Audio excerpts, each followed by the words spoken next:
자, 오늘은 다윗의 장막에 대한 말씀을 지난주에 이어서 좀 시편 110편의 말씀과 좀 연계해서 말씀을 나눌게요. 시편 110편을 성경 가지신 분 보면은 표제어가 다윗의 시라고 나와 있습니다. 이거는 분명하게 다윗이 썼다는 거죠. 그런데 이 다윗의 시편, 오늘 110편은 놀랍게도 다윗이 메시아를 고대하고 메시아가 오심을, 그 예수님이 메시아이심을 예언하는 시예요. 그래서 이걸 가리켜서 메시아 예언시라고 합니다. 그러니까 시편의 종류가 여러 가지가 있거든요. 그 중에 이제 메시아 예언시인데 시편 가운데 7편이 메시아 예언시입니다. 그 중에서 오늘 110편은 맨 마지막 결론적인 시예요. 그래서 이 110편의 주제가 예수님이 영원한 왕 되시고 메시아 되심, 제사장 되심을 드러내고 있고, 그리고 그분께 예배하는 모습이 어떤 모습인지가 1절과 2절, 오늘 읽었던 3절까지 나와 있습니다. 그래서 신약 성경에서 가장 많이 인용된 말씀이 시편 가운데 이 110편이에요. 이 110편이 사도신경에도 이 110편이 나와 있을 정도로 이 110편은 아주 굉장히 중요한 말씀이기도 합니다. 그래서 오늘 말씀을 우리가 이 다윗의 장막 예배에 대한 말씀과 지금 연계해서 다윗의 장막 그 놀라운 비밀이라는 말씀으로 좀 말씀을 묵상하고자 합니다. 자, 먼저 1절과 2절에서 다윗이 어떤 사람인지를 얘기해요. 자, 그는 먼저 진짜 왕이신, 진짜 통치자이신 메시아에 대해서 노래해요. 자, 1절과 2절이에요. 같이 한번 읽어볼게요. 시작. 여호와께서 내 주에게 말씀하시기를 내가 내 원수들로 내 발판이 되게 하기까지 너는 내 오른쪽에 앉아있으라 하셨도다. 여호와께서 시온에서부터 주의 권능의 귤을 내보내시리니 주는 원수들 중에서 다스리소서. 자, 여러분 1절 한번 다시 한번 봐보세요. 여호와께서는 하나님이죠. 여호와는 하나님, 전능하신 창조자인데 내 주는 나의 주거든요. 이 나가 누구냐면 다윗이란 말이에요. 그러니까 다윗이 뭐라고 하냐면 하나님께서 나의 주에게 말씀하셨다는 거예요. 내 오른편에 앉아있으라. 이 말씀이 예수께서 승천하셔서 하나님의 오른편에 계시다가 절여서 산 자와 죽은 자를 심판하러 오시라의 오른편에 앉아있으라는 거죠. 자, 그런데 그러면 다윗 때는 우리는 이 말씀을 이게 삼위일체 말씀이구나 라는 것을 알지만은 다윗 때는 이 말씀이 무엇인지를 몰랐을 거예요. 그러니까 다윗이 7번이나 이런 표현을 시편에서 하고 있는 거예요. 그러니까 다윗은 부지 중인지 성령께서 물론 인도하셨겠지만 그는 부지 중에 내 주께서, 하나님께서 나의 주에게, 즉 메시아에 대한 말씀을 하고 있다는 거죠. 즉 이 말씀은 무엇보다도 다윗은 자기가 사실은 왕인 거예요. 왕을 아도나이란 말은 주, 하나님이란 말도 쓰지만 주인, 왕에게도 쓰인다고요. 그 자기가 왕인데 지금 다윗은 뭐라고 하냐면 나에게 주가 있다는 거예요. 이게 다윗이에요. 그러니까 다윗은 자기가 왕인데 내가 왕이 아니라는 거예요. 내 위에 왕이 계시도다. 그가 성령께서 부지 중에 내 주께 말씀하시기를 주의 오른편에 앉으시고 그에게 귤을 주셔서 그가 모든 것을 통치하실 것입니다 라는 예언을 하셨지만 이 말씀은 다윗은 자기가 왕이면서도 자기 위에 영원한 왕, 진짜 왕이 계심을 잊지 않았다는 거예요. 여러분, 이것이 하나님이 다윗을 사랑한 이유였어요. 다윗은 한 번도 자기가 왕이라고 생각한 적이 없었어요. 지난 주일날 미갈에 대한 말씀 여러분 기억하시죠? 미갈이 어떻게 천박하게 춤을 추냔 말이에요. 내가 알아봤다. 목동 출신이니까 태생부터가 천하니 그렇지 라고 할 때 다윗이 뭐라 그래요? 하나님이 나 같은 사람을 선택하셨는데 난 이유를 모르겠다. 그러니까 다윗은 여호와는 나의 목자시니, 자기가 목자였어요. 그렇지만 나는 목동이라는 거예요. 주님만이 나의 영원한 목자시다. 그는 늘 주님께서 나의 진짜 왕이다. 이거를 늘 의식하며 살아왔던 거예요. 이스라엘의 왕들에 대한 말씀 우리가 많이 묵상했잖아요. 모두 한결같이 뭐죠? 자기가 왕인 줄 알아요. 자기가 왕인 줄 알아요. 그 역사가 뭐예요? 왕 올라가면 끄집어내리고, 또 누군가 또 왕 되고, 또 지가 왕인 줄 알고 살다가 또 끄집어내림 당하고.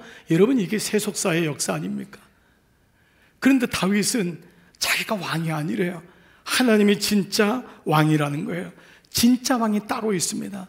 늘 그는 이 마음을 잊지 않았어요. 그래서 이것을 의식하며 사는 사람을 가리켜서 우리는 바로 예배자라고 하는 거예요. 이 사람을 그렇게 예배자라는 거예요. 예배자는 나를 지금까지 인도하신 분이 있다. 나에겐 진짜 주인이 있다. 여러분, 사람이 근데 그렇지 않아요. 조금만 배부르면 내가 주인인 것 같아요. 내가 다 누리는 것 같아요. 그래서 갑질하고 이런 모습들이 다 이런 모습에서 오는데, 이스라엘 왕들이 다 타락하는 거예요. 주어 찾기에 실패하죠. 그러나 다윗은 예배자였던 거예요. 다윗은 왕으로 불리기를 좋아하지 않았어요. 근데 다윗은 예배자였다. 오늘 이 말씀이 우리에게 계속 다가오죠. 그래서 3절에 그 메시아가 왔을 때 어떤 모습으로 예배하느냐, 다윗은 예배를 정말 사랑한 사람이었어요. 그래서 3절 말씀에 주의 권능의 날에, 그 구원자가 다스리는 그날이 오게 되면은 그날에 주의 백성, 우리 모두가 거룩한 옷을 입고, 비싼 옷, 좋은 옷이 아니야, 거룩한 옷, 그 순결한 옷을 입고 즐거이 헌신하니, 이 헌신한 단어가 예배란 단어와 같은 언어예요. 그가 주님께 즐겁게 예배하는 거예요. 근데 어떤 모습이냐면 새벽 이슬 같은 주의 청년들이 주께 나오는 것 같다는 거예요. 수많은 사람들이 나오는데 새벽 이슬 같은 주의 청년들. 근데 여러분, 여기 청년들이란 말은 젊은 사람들이란 단어가 아니에요. 이 단어는 위에 주의 백성이랑 동일어예요. 같은 맥락이에요. 즉, 이 말을 여러분, 이 성구에 보면은 이렇게 나와 있어요. 영원한 생명력으로 충만한 하나님의 백성들. 영원한 생명력으로 하나님이 주시는 은혜로 충만한 하나님의 백성들을 새벽 이슬 같은. 왜냐하면 이슬은 낮에는 없어 보이잖아요. 없어요. 다 말라비틀어 없어요. 풀이 다 시들었어요. 근데 밤만 되면은 이슬이 생겨요. 그 이슬이 풀을 밤에 자라게 하는 거예요. 그 생명력 있는 그 은혜가 마치 새벽 이슬 같은 주의 청년들이 나와서 예배하는 모습이 바로 이와 같다라는 것을 오늘 3절에서 예배자의 모습을 보여주고 있죠. 나를 다스리는 분이 따로 있다. 내 위에 진짜 왕이 있다. 나는 그분께 아침 새벽 이슬 같이 나가서 예배할 것이다. 이게 110편의 말씀인 거죠. 그래서 이런 면에서 이 조나선 콜월이라고 하는 분이 책을 썼는데, 다윗에 대한 책이에요. 제목이 뭐냐면 춤추는 예배자 다윗이에요. 춤추는 예배자 다윗. 정말 제목이 너무 멋지지 않아요? 춤추는 예배자. 다윗은 그냥 경직되어 있는 사람이 아니었어요. 그는 춤추는 예배자였다. 그래서 저자는 이 다윗이 하나님의 이름에 집중한다는 것을 보게 돼요. 그는 새벽 이슬 같은 청년, 그 주님이 새벽 이슬 같은 은혜를 주신다. 그가 생명이신 하나님, 공급자이신 하나님, 승리의 깃발이신 하나님, 거룩하신 하나님, 참 진짜 평화이신 하나님, 목자이신 하나님.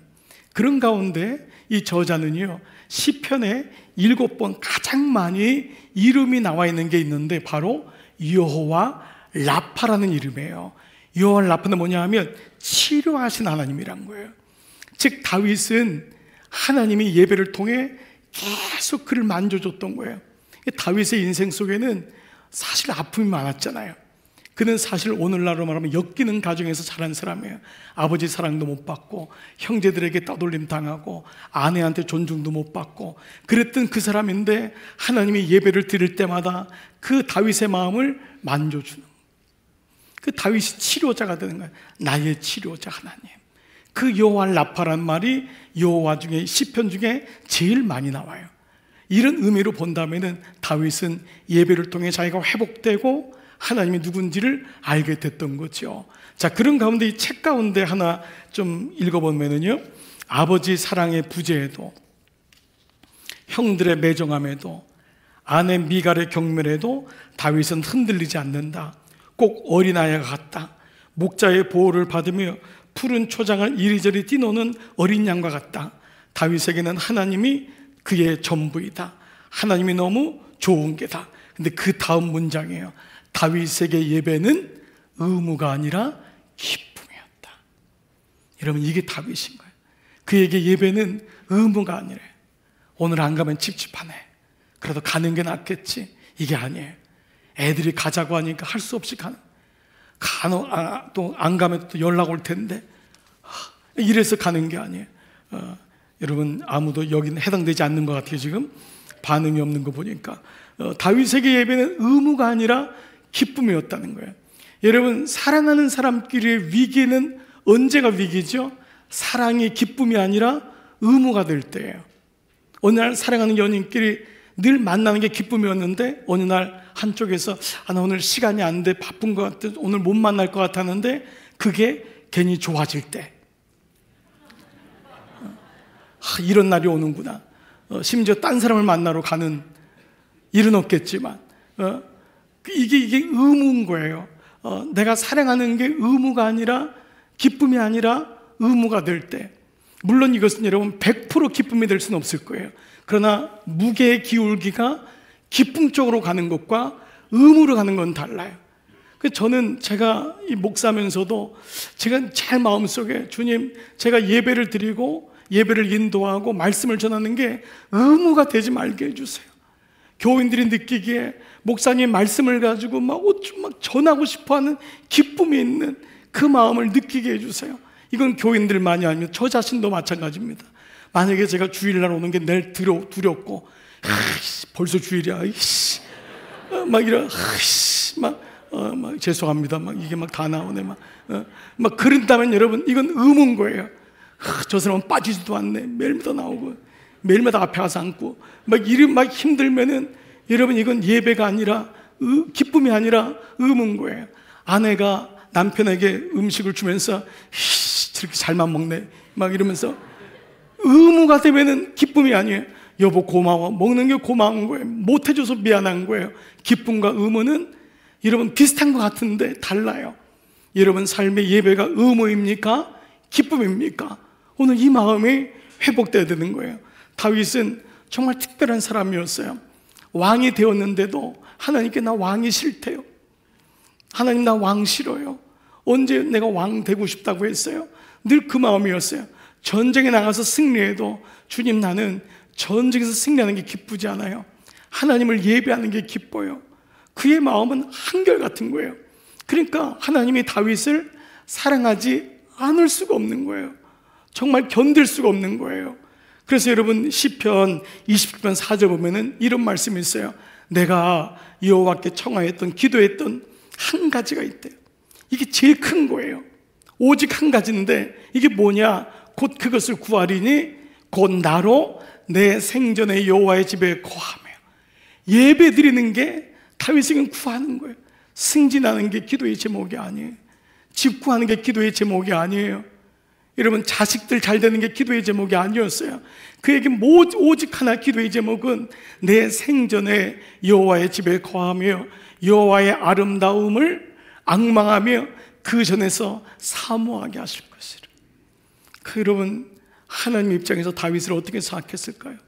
정말 너무너무 귀한 거예요. 너무너무 예쁜 거예요. 하나님이 다 주고 싶은 거예요. 여러분, 우리가 솔로몬 이후로 가장 큰 지구 역사상 부자가 누구였어요? 다윗이에요. 다윗이 가장 큰 부자였어요. 하나님이 모든 걸 다 주시는 거예요. 그러니까 참 이게 우선순위라는 게 이게 참 너무 중요한 거예요. 그는 늘 하나님을 생각하는 거예요. 모든 게 다 예배에 있는 거예요. 여러분, 오늘도 그럴 거예요. 저는 제가 이번 한 몇 주 동안 좀 몸이 좀 계속 이래서 좀 여러분께 너무 좀 깨끗한 목소리를 드려야 되는데 일부보단 좀 더 낫지만은 이러니까 너무 답답한데 여러분도 답답하겠지만 저는 너무 답답했어요. 예배를 드리는데만 찬송하고 싶은데 찬송을 못하니까 너무 막 죄송한 거예요. 속상한 거예요. 손을 들고 싶은데 계속 약을 먹으니까 막 정신이 혼미하니까 좀 깨끗한 마음으로 하나님께 예배를 드리고 싶은데 그게 안 되니까 금요 성령 집에 못 나오는데 너무 마음이 아픈 거예요. 힘든 거예요. 가서 막 같이 기도하고 싶고 예배를 드리고 싶은데 그게 저 자신에게보다도 하나님께 죄송한 거예요. 하나님께 미안한 거예요. 하나님, 제가 건강을 잘 못 다스렸습니다. 죄송해요. 내가 더 주님께 예배드리고 싶은데 기도 통장도 며칠째 아무것도 체크도 못했어요. 너무 죄송한 거예요. 여러분, 다윗에게 마음이 제 마음의 비유가 되겠어요. 다윗은 하나님 생각했는 거예요. 그러니까 어느 날 왕궁에 있는데 자기 집은 시편 말씀처럼 백향목에 있는 거예요. 근데 하나님의 법궤는, 언약궤는 그 천막 안에 있으니까 너무 죄송한 거예요. 그래서 하나님께 성전을 지어드리겠다고 그랬더니 하나님이 뭐라 그래요? 됐다, 괜찮다. 그리고 다윗의 마음을 그대로 받아요. 그리고 너 때 성전 안 지어도 된다 그러시면서 물질은 다윗에게 다 주고 뭐라고 언약하시죠? 너를 왕조를 세우겠다고 해요. 너 같은 사람을 통해서 왕조를 세우겠다. 그리고 성령께서 다윗을 통해 고백하게 한 것처럼 메시아가 너의 뿌리에서 나오게 하겠다. 그래서 마태복음 1장 1절에 아브라함과 다윗의 자손 예수 그리스도의 세계라는 거예요. 여러분이 놀라운 은혜가 다윗을 통해서 있었던 거예요.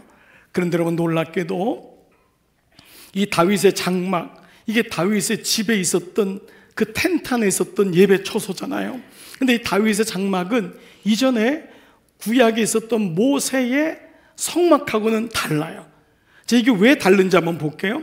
여러분, 일단 모세의 성막하면 여러분이 50m, 25m짜리 사각형인데 문을 열고 들어가면 뜰이 있잖아요. 뜰에 가면은 짐승에게, 제사로 온 짐승에게 안수하고 그 짐승을 잡지요. 그렇죠? 피를 내는 거예요. 태우는 거예요. 그리고 이렇게 마당뜰에서의 모든 예배 제사가 끝나면은 성소로 들어가면은 성소에는 분향단이 있고 떡상이 있고 진설하는 거죠. 거기 금향단, 거기 기도하는 금향단이 있는 거예요. 그 다음에 커튼을 열고 들어가면 지성소가 있는 거예요. 그 안에 법궤, 언약궤가 있는 거예요. 그 언약궤 안에 시온자라고 하는 그 위에다 천사가 천사를 바라보고 있는 그 위에다가 바로 어린 양의 피를 뿌리는, 바로 이것이 성소, 지성소 안에서 이루어진 것을 보게 되죠. 그러니까 이건 뭐냐면 제사였단 말이에요. 근데 제사인데 다윗의 장막은 이게 없어요. 이게 의미가 없단 말이 아니에요.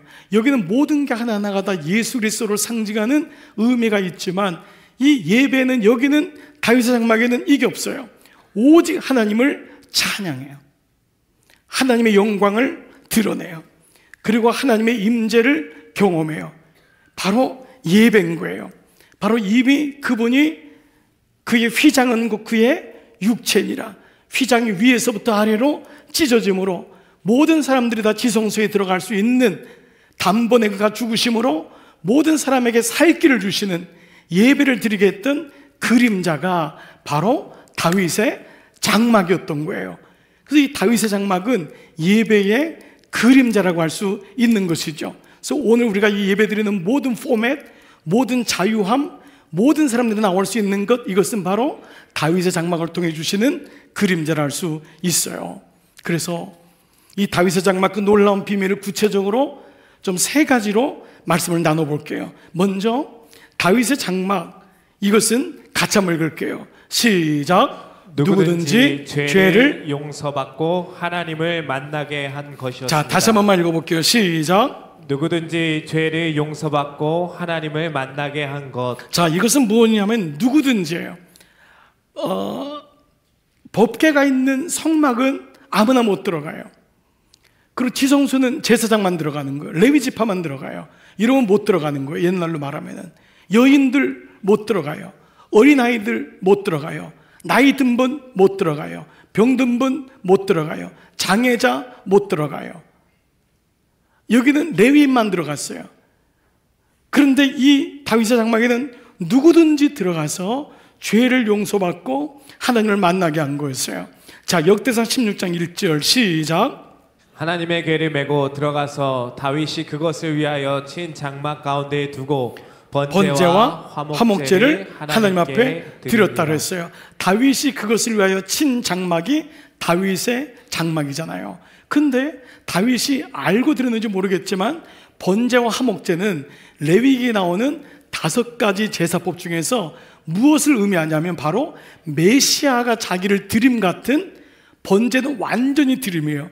십자가에서 물 한 방울 남김없이 아낌없이 완벽하게 드려지는 게 태워지는 번제예요. 화목제는 뭐냐 하면 하나님과 원수되었던, 죄로 인하여 원수되었던 우리를 위하여 우리와 하나님 사이를 화목하게 하는 것을 가리켜 예수님이 화목제물로 이 땅에 오셨다라는 것이 화목제예요. 즉 번제와 화목제는 예수 그리스도께서 구속의 사역을 보여주는 것이 바로 번제와 화목제의 말씀인 거예요. 즉 죄로 인하여 모든 사람이 누구든지 어떤 죄를 가지고 와도 다 용서받을 수 있는 거예요. 누구든지 어떤 사람도. 여러분 마음속에 혹시 하나님이 이거는 용서 못할 텐데, 하나님 이거는 내가 아무리 하나님이라도, 여러분 그런 죄가 없어요. 하나님 앞에는. 하나님은 누구든지 우리의 모든 죄를 용서 안 받을 수 있는 것, 하나님께 나아가게 하는 것, 하나님을 만나게 하는 것, 이것이 바로 장막 예배, 다윗의 장막의 말씀이었던 거예요. 근데 장막 예배는 또 어떤 모습이 있냐면 역대상 16장 3절, 또 이스라엘 무리에 물은 남녀하고 매 명에 각각의 한 명 한 명에게 모든 무리가 들어올 수 있는데 매 명에게 각 사람에게 떡 한 덩이, 고기 한 조각, 건포도, 이건 귀한 것을 의미하는 거예요. 모든 귀한 것을 나누어 주었다는 거예요. 예배는 공동체가 드리는 것 같지만 한 명 한 명에게 주시는 하나님의 말씀이라는 거예요.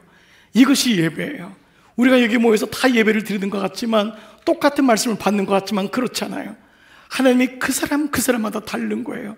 그 사람에게 주시는 메시지가 있어요. 주님의 음성이 있는 거예요. 이것이 예배의 비밀이에요. 사도행전 2장 보면은 처음에 성령이 다락방에 임할 때 그 불꽃이, 그 성령이 각 사람 위에 임하더라. 한 분 한 분에게 임하는 거예요. 오늘 하나님이 여러분 한 분 한 분에게 말씀하시는 줄 믿습니다. 이것이 예배의 은혜예요. 예배 끝난 다음에 주님이 오늘 나에게 이렇게 말씀하셨어요. 모든 사람에게 어김없이 오늘 이 시간도 똑같이 아내와 남편이 있는데 주님이 말씀하는 게 다른 거예요. 놀랍지요? 그분이 그렇게 가장 좋은 것을 우리를 위해 주시는 거예요.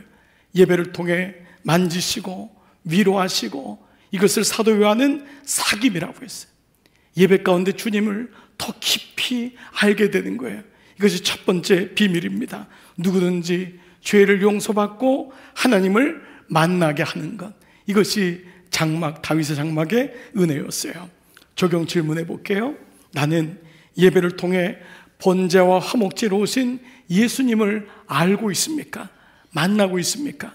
여러분 묵상의 종착점은 예수님이에요. 여러분 예수님 없는 신앙생활은 교훈으로 끝나는 거예요. 어떤 분은 구약을 보면서 예수님이 없다고 해요. 천만에요. 구약에 너무도 많은 예수님이 있어요. 신약에는 말할 것도 없어요. 성경은 오직 한 분, 예수 그리스도를 말씀하고 있는 거예요. 모든 묵상은 예수님을 만나는 거예요. 예수님 없는 신앙생활은 거짓이에요. 예수님 없는 설교도 거짓이에요. 예수님이 없는 교회도 거짓인 거예요. 그래서 오늘 번제와 화목제로 오신 예수 그리스도, 그분을 만나는 거예요. 신앙은 그분을 인격적으로 만나는 거예요. 나와 주는 게 아니에요. 나와 주는 게 아니에요. 내가 오늘 한번 나가 줄게, 이거를 예배라고 하잖아요. 여러분 예배는 주님 앞에 나가 겸손히 엎드릴 때 주님이 나를 만나 주시는 거예요. 인격적으로 주님이 내게 오시고 내가 그분의 임재를 경험하고 그분이 나를 만나 주시는 이 은혜가 오늘 예배 가운데 여러분 가운데 있기를 축복합니다. 여러분 예배를 통해 하나님의 만져주심을 경험하세요. 어떤 시간에 말씀이 나를 후벼 팔 때가 있어요. 말씀이 나를 너무 찌를 때가 있어요. 그 말씀이 나를 너무 감동시킬 때가 있어요. 그 찬양 때문에 붙잡힐 때가 있어요. 여러분 어느 영역에서 하나님이 나를 만져줄지는 아무도 몰라요. 근데 그 말씀마다 하나님이 나를 만져주시는 거예요. 제가 한 분이 목사님 왜 예배 끝나고 일일이 다 악수하냐 그러더라고요. 사실 제가 이거는 습관이 아니라 처음부터 제 마음에 있었던 거예요. 그것이 저에게는 신방이라고 여겨졌어요. 교인들을 다 만날 수 없기 때문에 그 한순간만이라도 악수하는 시간만이라도 신방하는 마음을 가지면 좋겠다 했어요. 근데 어떤 분이 한 번 악수하는데 펑 하고 울더라고요. 제가 깜짝 놀랐어요. 근데 그분이 나중에 쪽지를 편지로 올라왔어요. 그날 아버지가 돌아가신 거예요. 아버지가 돌아가셨는데 목사님 보면서 아버지 생각이 났대요. 여러분, 하나님이 어떻게 만져줄지 몰라요. 그렇지만 매 순간마다 하나님이 우리에게 각 사람에게 떡과 고기와 건포도병을 나누어 주시는 거예요. 여러분, 이 은혜가 오늘도 여러분 안에 있음을 믿으시기를 축복합니다. 두 번째는 다윗의 장막은요, 다 같이 시작, 모든 사람들이 예배에 동참하게 한 것이었다는 거예요. 여러분, 이 말은 뭐 당연하지 않아요? 그렇게 여길 수 있습니다. 이 말은 무슨 말이냐? 예배에는 구경꾼이 없었다는 거예요. 적지 않은 사람들이 예배에 동참하지 않습니다. 예배에 들어오지 않습니다. 재수하는 어떤 사람 팔짱을 낀 채로 예배를 관망하는 사람도 있습니다. 어떡하나 보지 라고 하는 분들이 적지 않습니다. 다윗은 레위지파가 아니었어요. 다윗은 세마포옷을 입었다 그랬어요. 다윗은 유다지파였지만 그는 스스로가 나는 예배자라고 고백했던 거예요. 에봇옷을 입었던 거예요. 그리고 상징적으로 레위 사람들로 하여금 장막에서 일을 하겠는데, 그들의 일은 부수적인 일이 아니었어요. 제사장을 돕는 일이 아니었어요. 자, 보겠어요? 역대상 16장 4절 시작. 또 레위 사람을 세워 여호와의 궤 앞에서 섬기며 이스라엘 하나님 여호와를 칭송하며 감사하며 찬양하게 하였으니. 뭐였죠? 이스라엘 하나님 여호와를 칭송하며 감사하며 찬양하게 하였으니. 레위지파 사람들에게 제사장을 돕는 일이 아니라 진짜 너희들이 할 일은 이거란 말이에요. 이게 예배란 말이에요. 예배 가운데 들어가는 것. 그래서 다윗의 장막은 이전에 모세의 성막과는 완전히 다른 것이었어요. 다윗 때요, 레위 사람들 중에 30세 이상 된 사람이 남자가 38,000명이었대요. 이 레위 지파는 그야말로 예배를 드릴 때 돕는 사람들이잖아요. 근데 놀라운 게 있어요. 여러분, 여기 좀 놀라셔야 되는데, 자, 이 38,000명 중에서 기도자, 중보 기도자로 몇 명을 세웠냐면 4,000명을 중보 기도자로 세워요. 레위 지파 중에. 그냥 통과할게요. 자, 어차피 안 놀라니까. 자, 그러면 더 놀랄 게 있어요. 찬양대가 몇 명이냐면 4,000명이에요. 이건 놀라네. 이건 놀라네. 찬양대가 4,000명이에요. 그 당시에. 여러분, 상상을 해보세요. 그 당시 모세의 성막은 그냥 그 안에 들어가서 예배드리고 끝이었어요. 다윗은 어떤 감동을 받았는지, 다윗의 장막이 세워진 이후부터 그는 찬양들을 세워요. 모든 사람들을 찬양하게 하고 모든 사람들을 기도하게 하는 거예요. 모든 사람들이 예배에 들어오게 했던 거예요. 역대상 23장 5절, 사천은 문지기요 사천은 다윗을 찬송하게 하여 지은 악기로 여호와를 찬송하는 자라. 문지기란 말은 문을 지킨다는 의미가 아니라 문 앞에서 예배드린 사람을 보호하고 그를 위하여 중보하는 자예요. 그러니까 뭐냐 하면 모든 사람들이 와서 예배에 들어오게 하는 거예요. 예배를 보러 가는 게 아니에요. 예배 보러 가자가 아니라 예배 드리러 가자, 나가서 예배하러 가자. 그래서 요즘 영어로도죠, 이 드린다는 예배하는 work service라고 해요. work service. 그 안에 들어가서 예배 안에 들어가는 거예요. 그리고 나를 put in, 그 안에다가 예배에 집어넣는다는 단어를 쓰고 있어요. 예배는 아웃사이더가 아니에요. 관망자가 아니에요. 오늘날 얼마나 많은 유튜브 때문에 사람들이 예배를 망치고 있어요. 그걸 예배라고 생각해요. 여기저기 목사들의 설교를 보면서 이 설교 저 설교 들으면서 그거를 말씀을 듣는다고 착각하고 있어요. 하나님은 그런 예배를 받으신다고 말씀하신 적이 한 번도 없어요. 놀라운 일이에요. 이 많은 사람들이 예배에 다 들어갔던 거예요. 그러니까 모든 사람들을 다 예배자로 삼으셨던 거예요. 여러분, 저만 예배 인도자가 아닌 거예요. 여러분도 다 예배 인도자가 되는 거예요. 그런 마음으로 찬양하고 기도하고 예배했으니까 그 예배의 감격이 얼마나 컸겠어요. 정말 놀랍습니다. 제가 2부 설교, 2부 예배는 저희가 이제 찬양대도 있고 좀 이제 3부랑 조금은 분위기는 다르지만 2부도 너무 은혜스러워서 제가 이제 말씀을 좀 드릴게요. 여러분, 3부에 계신 분 중에 2부의 찬양대로 들어가실 분을 선착순으로 받습니다. 여러분, 선착순으로. 늦으면 못 들어가요. 제가 선언했어요. 2부 찬양대 100명으로 하자. 2025년도에. 지금 한 70명 됐거든요. 100명 해라, 100명. 찬양대 너무 좋아요. 왜 그럴까요? 중보자, 찬양대, 이 모든 사람들은 공통점이 있어요. 예배를 준비하는 사람이에요. 예배를 준비하는 거예요. 아무나 예배를 드리는 게 아닙니다. 준비된 예배예요. 여러분 오늘도 달려라 하니 그러면서 온 분은 예배 별로 은혜를 못 받아요. 예배 시간은 미리 시간을 딱 정하고 와야 돼요. 그리고 미리 와야 돼요. 그 마음이 있어야 돼요. 근데 예배는 주일날 아침부터가 아니에요. 토요일 저녁부터예요. 저도 토요일 저녁 때문에는 목사라서가 아니에요. 저는 은혜 받은 다음부터 그렇게 했던 것 같아요. 토요일 되면 이미 다 샤워하고 목욕하고 속옷도 갈아입고 그리고 내일 갈 옷도 다 준비해 놓고, 물론 다리는 건 집사람이 다 다뤄주시지만 다 준비해요. 넥타이는 몸매고 구두도 토요일날 저녁에 다 광을 내요. 어저께도 아픈데 다 광 냈어요. 보세요.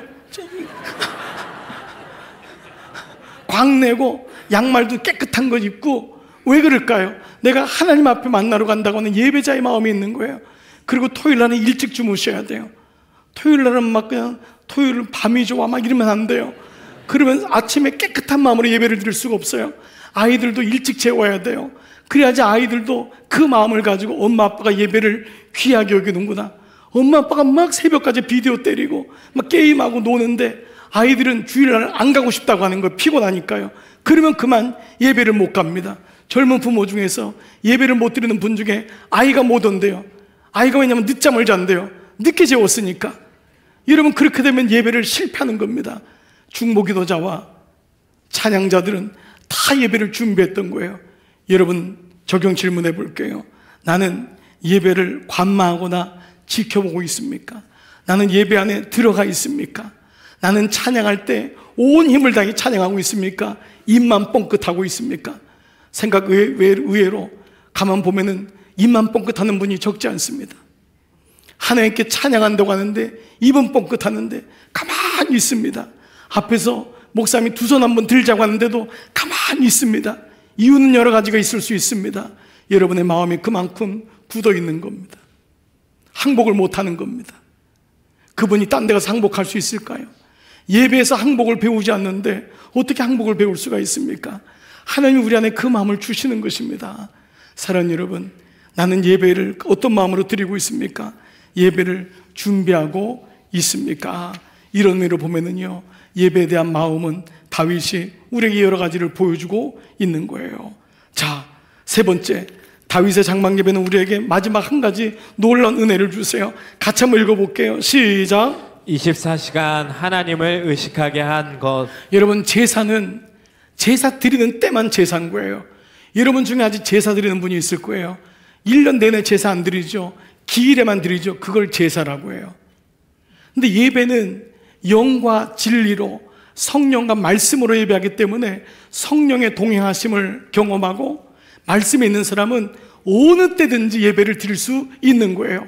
주일 예배는 일주일의 첫 시간인 거예요. 성전에 모인다고 하는 놀라운 임재와 상징적인 공동체적인 의미로 우리는 예배 드리는 사람입니다를 선언하는 게 주일 예배예요. 성전 예배예요. 그 다음에 나가면서부터 예배가 시작되는 거예요. 이게 예배의 은혜인 거예요. 그러나 제사를 드리는 사람은 제사 지낼 때만 절합니다. 제사할 때만 양복 입습니다. 제사할 때만 그렇게 하는 거예요. 그런데 예배자는 다릅니다. 그래서 다윗의 장막은요 24시간 열려있다고 말씀하고 있어요. 역대상 16장 17절 37절 시작. 다윗이 아삭과 그 형제를 여호와의 언약궤 앞에 머물러 항상 그궤 앞에서 섬기게 하되 날마다 그 일대로 하게 하였고, 항상 날마다 그 일대로는 예배를 드리게 했다는 거예요. 우리의 연약함은 뭐죠? 교회에서는 예배를 드리는데 삶에서 예배가 없어지는 거예요. 근데 이것을 이길 수 있는 방법은 하나님을 의식하는 거예요. 24시간 하나님을 의식하는 거예요. 주님 어떻게 하면 좋죠? 운동할 때도 얼마나 좋은지 몰라요. 주님 좀 지혜를 주세요. 또 가정에서도 식사할 때도 잠잘 때도 늘 주님과 함께 일어나는 거예요. 아침에 일어나면 굿모닝 홀리 스피릿, 굿모닝 성령님. 아침에 일어나면은 그 삶과 우리 삶에 차단된 곳에서는 아무도 없으니까 그것은 죄를 짓고 또 제사 지내고 죄를 짓고 제사 지내고 이거는 제사인 거예요. 예배는 부족하고 연약하지만 늘 하나님을 의식하는 거예요. 이것을 로마서 12장 1절에서는 몸으로 드리는 제사라 그랬어요. 근데 이게 바로 예배라 그랬어요. 우리가 다 암송하는 구절인데 같이 시작. 그러므로 형제들아 내가 하나님의 모든 자비하심으로 너희를 권하노니 너희 몸을 하나님이 기뻐하시는 거룩한 산 제사로 드려라. 이게 뭐라고요? 너희의 드릴 영적 예배니라. 몸이 있는 곳에 예배가 있어야 된대요. 몸이 있는 곳에, 어느 곳에 있든지 일하면서도 우리는 예배자가 될 수 있는 거예요. 여행을 가면서도 예배자가 될 수 있는 거예요. 운동을 하시면서도 예배자가 될 수 있는 거예요. 어느 곳곳에 있을 때마다 예배자가 되면은 이때 우리는 무엇이 하나님의 뜻인지를 분별할 수 있게 되는 것이죠. 그렇습니다. 하나님은 다윗의 장막에 그 집을 너무 가고 싶어 하시는 거예요. 그래서 다윗의 장막이 아모스 9장 11절에서 다윗이 죽은 후 250년이 지났는데도 하나님 뭐라 하냐면 나 다윗의 장막집에 가고 싶다. 이게 하나님 마음인 거예요. 그 웅장한 솔로몬 성전이 아니라 나 다윗의 장막집에 가고 싶어. 여러분이 누추하거나 집이 작거나 이게 중요한 게 아니에요. 여러분의 마음속에 하나님을 예배하는 마음이 있으면 하나님이 내가 너와 함께 하기를 원한다. 내가 너의 집에 있기를 원한다. 그게 아모스 9장 10절 다윗의 무너진 장막집, 잊혀진 장막집, 그 장막집에다 틈을 세우고 회복되기를 원하신다. 그리고 예수님이 오신 다음에 초대교회 때 야고보 사도를 통해서 뭐라고 해요?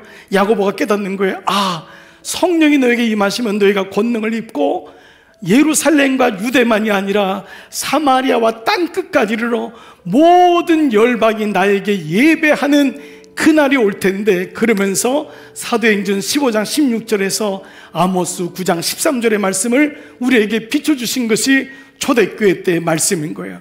이 말씀은 오늘도 유효한 것입니다. 주님이 오늘 다윗의 장막집을 찾기를 원해요. 여러분의 집은 다윗의 장막이 있나요? 여러분의 가정에는 다윗의 장막이 있나요? 여러분이 홀로 있는 그곳은 다윗의 장막이 있나요?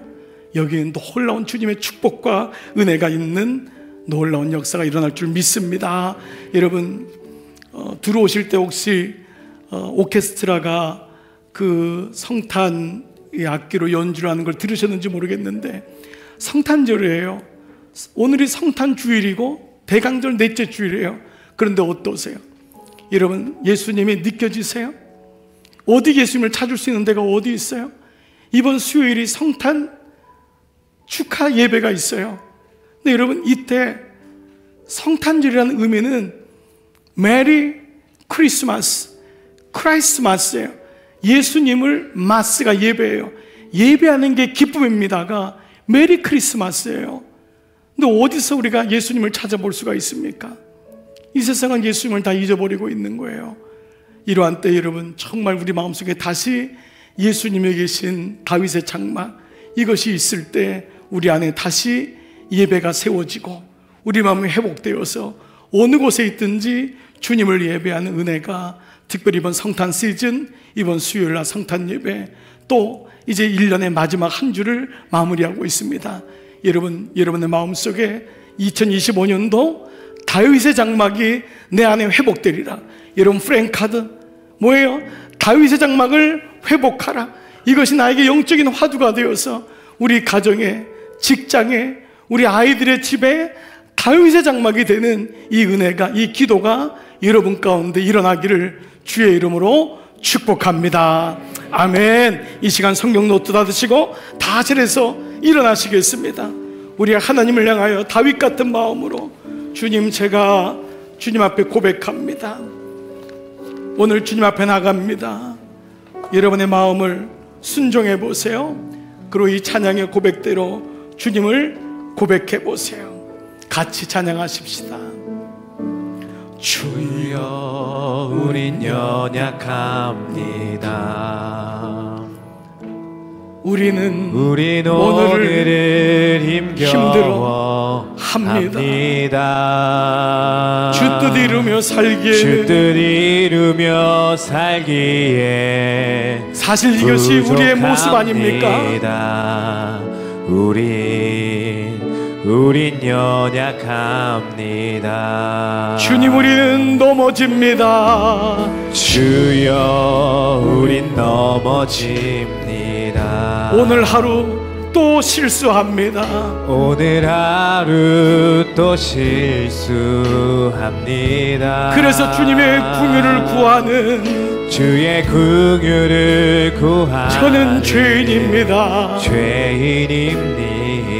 우리는 그래서 주님만 바라봅니다. 한없는 주님의 은혜 온 세상 위에 넘칩니다. 가릴 수 없는 주여 온 땅 위에 충만합니다. 온 땅 위에 충만합니다. 주님만이 길이오니 우리는 그 길 따라갑니다. 우린 그 길 따라갑니다. 그날에 우리 이룰 주님은 완전하십니다. 주는 완전합니다. 우리 한번 손 높이 들고 한없는 주님의 다윗의 장막, 주님 제 예배가 다윗의 장막이 되기를 소원합니다. 우리 가정의 예배가 다윗의 장막이 되기를 소원합니다. 가릴 수 없는 주여 온 땅 위에 충만합니다. 주님만이 길이오니 제가 그 길 따라 가겠습니다. 기쁨으로 예배하겠습니다. 아멘 아멘. 그날에 우리 이름 주님은 완전하십니다. 주는 완전합니다. 우리 함께 다윗의 장막이 되기를 소원하며 기도하며 나가겠습니다. 살아계신 아버지 선포하고 기도합니다. 아버지 제 안에 다윗의 장막이 세워지기를 원합니다. 주님이 오고 싶어하는 그 영혼, 주님이 찾고 싶어하는 그 장막, 아버지 다윗의 장막에는 누구나 들어갈 수 있었습니다. 죄의 용서를 받을 수 있었습니다. 하나님을 만날 수 있었습니다. 다윗의 장막에는 아버지 모든 사람들이 예배에 동참할 수 있었습니다. 예배로 들어가라, 예배로 들어가라, 기도에 들어가라, 찬양으로 들어가라, 말씀으로 들어가라. 하나님 구경뿐이 아닌 하나님 앞에 임재를 경험하고 주님을 바라보기를 소원합니다. 다윗의 장막 예배는 24시간 동안 주님을 의식하고 예배하는 것이었습니다. 내가 어느 곳에 있든지 걸어가든지 운동을 하든지 집에 있든지 쉼을 쉬든지 일을 하든지 주님 나의 영광이십니다. 주님 나의 만왕의 왕이십니다. 주님이 나의 구주이십니다. 이 고백이 다윗의 장막 가운데 임하였다면 아버지 오늘 예배하는 종들마다 이 은혜가 임하기를 원하옵고 기도합니다. 자비로우신 아버지 우리 가정에 다윗의 장막이 세워지기를 원합니다.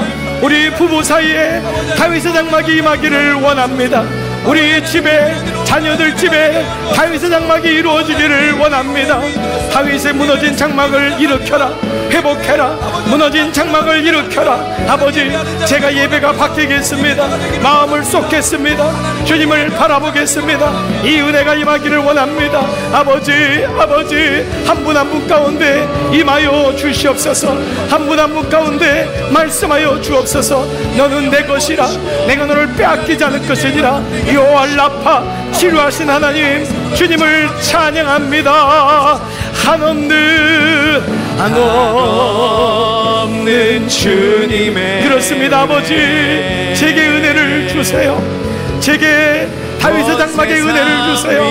제 평생에 하나님을 예배하기를 원합니다. 주님 그 영광을 주옵소서. 그 은혜를 주옵소서. 제가 항복합니다. 제가 주님을 예배합니다. 주님을 찬양합니다. 주님, 내 방에 임하여 주옵소서. 내 거실에 임하여 주옵소서. 직장에 임하여 주옵소서. 내 삶의 영역에 임하여 주시옵소서. 우리 교회 위에 임하여 주시옵소서. 내 자녀 위에 임하여 주시옵소서. 아버지 감사합니다. 주님 영광 받으소서. 아멘 아멘. 주는 완전합니다. 그날에 우리를 이루시, 그날에 우리를 이루시. 주님은 완전하십니다. 주는 완전합니다.